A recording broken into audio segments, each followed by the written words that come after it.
in a way, the first topic.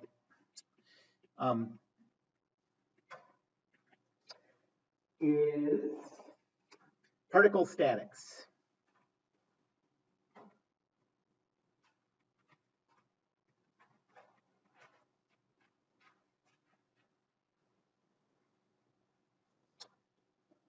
Well, what is a particle?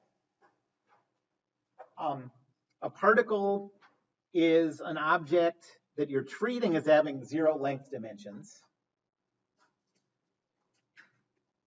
So this is what a particle is.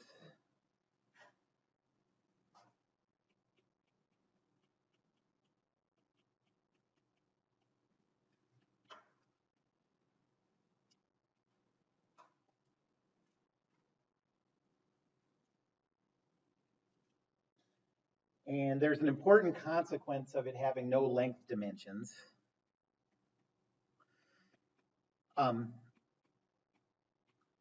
Something with no length dimensions, you can't tell the top from the bottom, the side from the side. So things that you treat as particles, you can't deal with its orientation at all. You can't tell whether it's facing this way or that way. So as a consequence,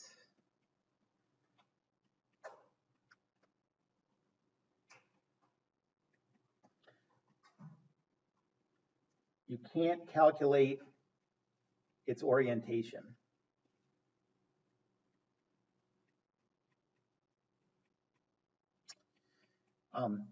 When you think of particle physics, you normally think of, like when you hear about particle physics in the news, they're talking about calculations with subatomic particles, subatomic things.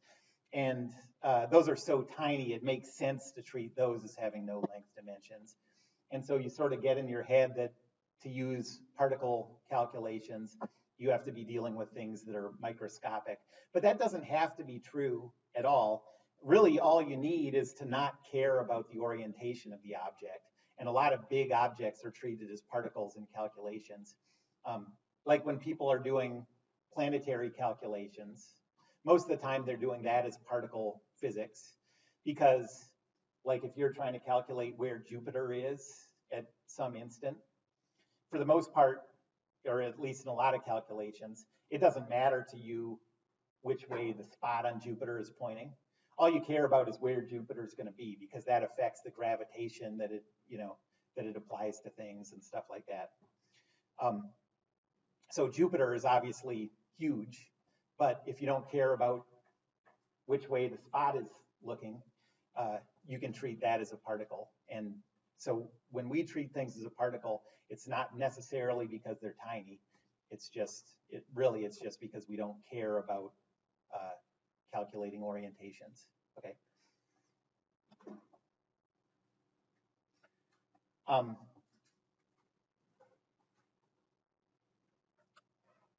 The governing equation for particle statics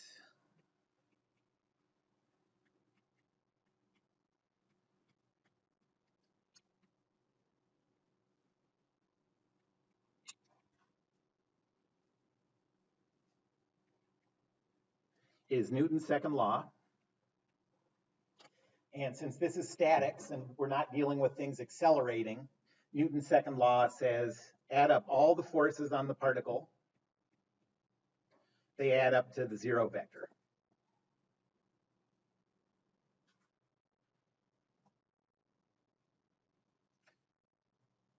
What about the moment equation? What about the equation? So last time I said there's going to be 2 different vector equations in this class, Newton's second law, and then the sum of the moments have to be equal to 0. But for particles, we're not going to use the sum of the moments equal to 0, because that deals with orientation. If you apply a moment to something, it causes a rotation, a change in orientation of that body, and we can't deal with that with particles. So notice that because this has to do with particles,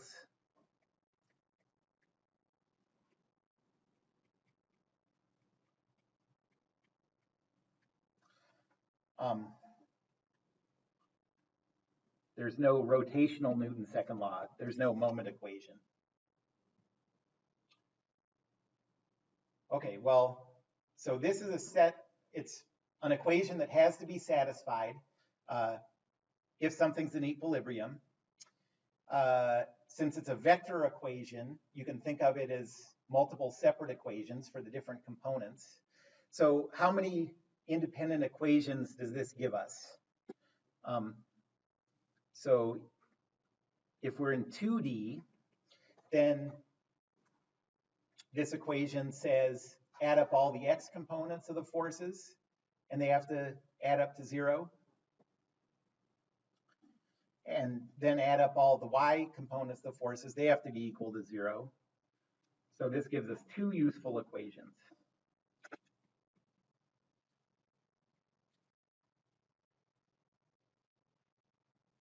If we're in 3D,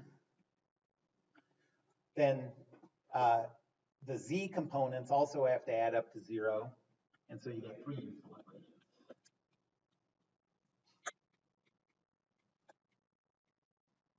Okay, so anytime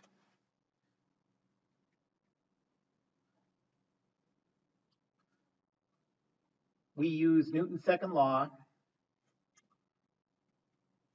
or the moment equation,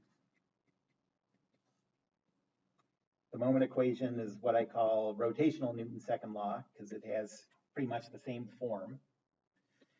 You have to draw a free body diagram.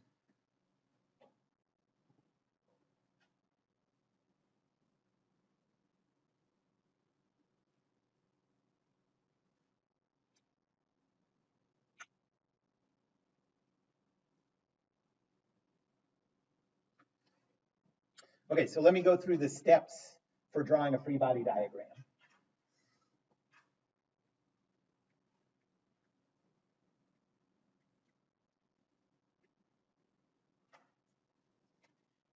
Okay, the first step is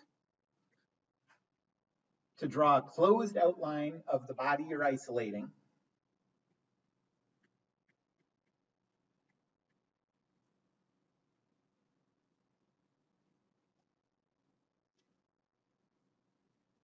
Closed outline of the body being isolated, or the collection of bodies, or part of a body, whatever you're isolating.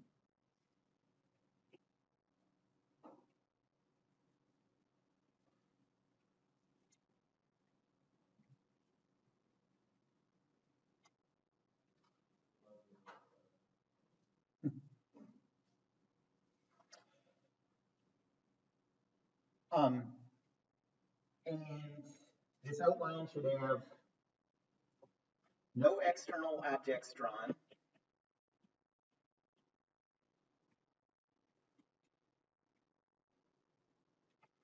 And no internal details.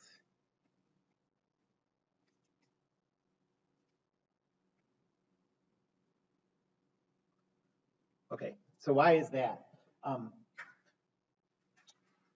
All that matters in your free body diagram is the boundary between what's included and what's excluded, okay? So we want to draw a closed outline so everything inside the outline is part of what's being isolated, and everything outside of the outline is represented only by the forces it applies. That's what the free and free body diagram means. It means it's free of the outside world, and all of the outside world is just represented by the forces it applies to the chosen body. Okay.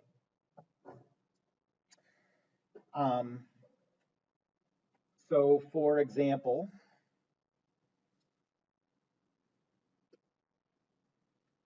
let's say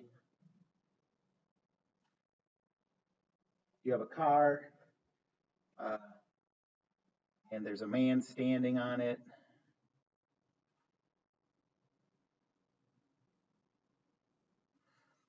And it's being pulled by a helicopter.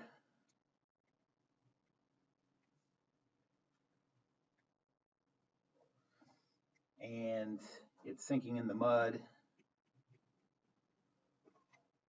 Okay. And no matter how cool the car is, how much you like the rims and everything, uh, all you draw is the closed outline. It doesn't have to be artistic, but you're trying to clearly demonstrate the boundary between what's in and what's out. Okay, that's what we want. We want to be absolutely clear about what's in, it's the in crowd is all the stuff inside that boundary, and what's only going to be represented by forces.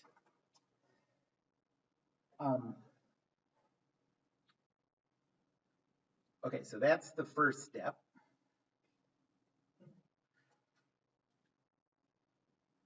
The second step is draw all the loads that's applied to the chosen object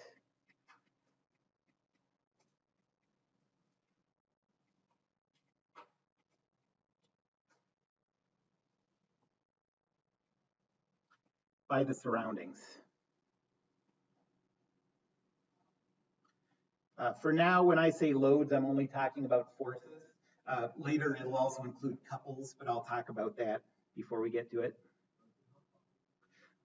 A couple is, a couple.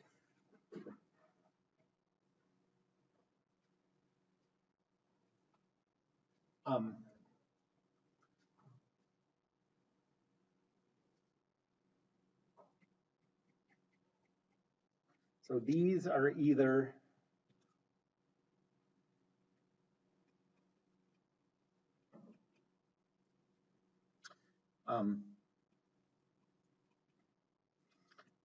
loads with a known direction,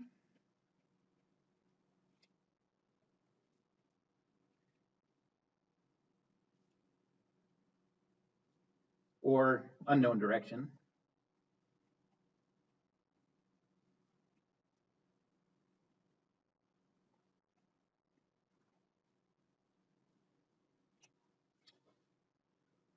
Okay, so then let's just go through those two different categories. So 2A, if you know the direction of the force, or if the load direction is known,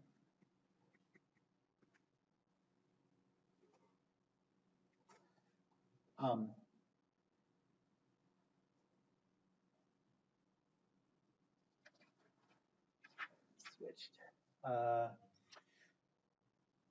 Draw an arrow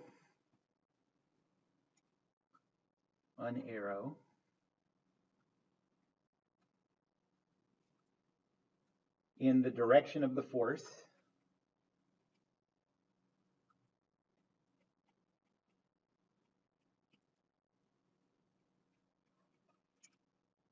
Or a double-headed arrow in the direction of the couple for when we get to that.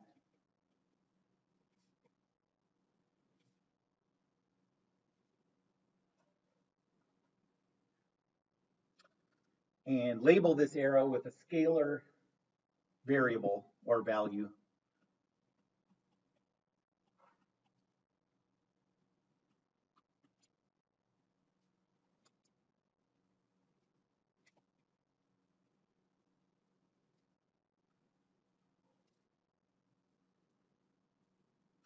Okay, so what that is saying is you know the direction, and like that first example we did in class, it's saying that we can come up with a unit vector, and that means we can represent that force vector with only one variable.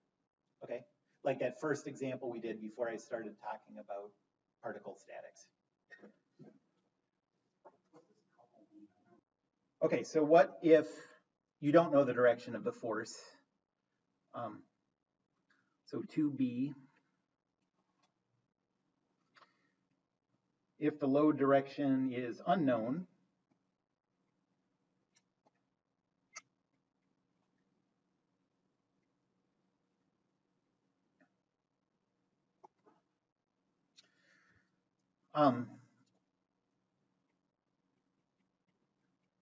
then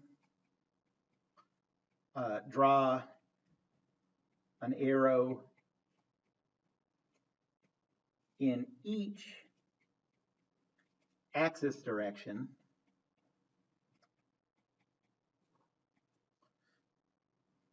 and label it with a vector variable or value.